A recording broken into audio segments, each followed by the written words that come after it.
Let's talk about triangulation when you're dealing with someone who's really wounded and doesn't know how to navigate relationships. I'm Jamie, I'm a licensed trauma therapist, and I invite you to follow along because I talk a lot about this on my channel. One of the things that I notice happening is triangulation when someone needs to feel like someone's on their side. So someone who's like quite wounded when they are trying to interact with other people will typically try to get other people to align with them, whether or not that's reality.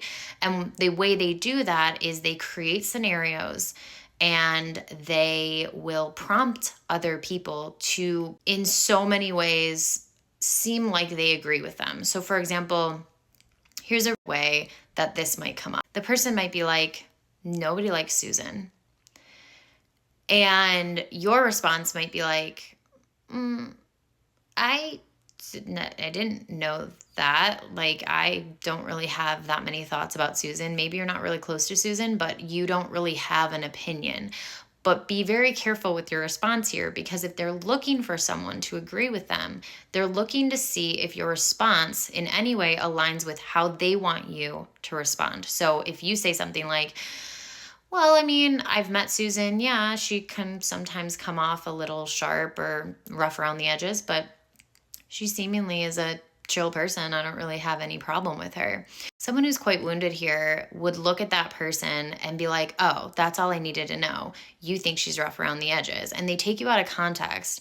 And then when they start talking to someone, they might be like, well, Jamie agreed with me. Jamie doesn't think she's a good person.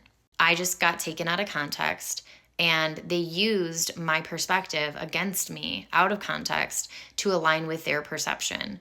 That's a real thing that can happen when you're navigating dynamics with someone who's quite wounded around their perception of relationships. And being mindful here, because while it is a toxic trait, this usually comes from their own trauma. So be mindful that even if this is occurring, that they're clearly struggling as well. And it may be wise to rethink your response when you know that this is typically how they respond. If you notice this pattern, my advice to you would be a response very well crafted when you have noticed that this is their pattern, that they will try to triangulate your words. So if you notice this pattern, typically this is after a long period of time through trial and error, you will notice this.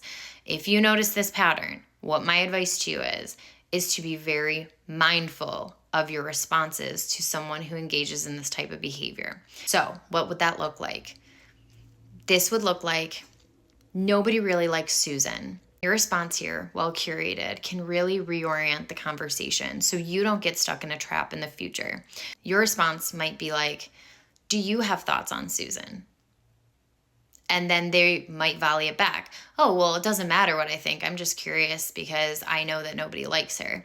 That would be your sign to disengage, because you would not want to be responding to someone who uses your words against you. So you can redirect it again. And you might be like, I haven't heard that.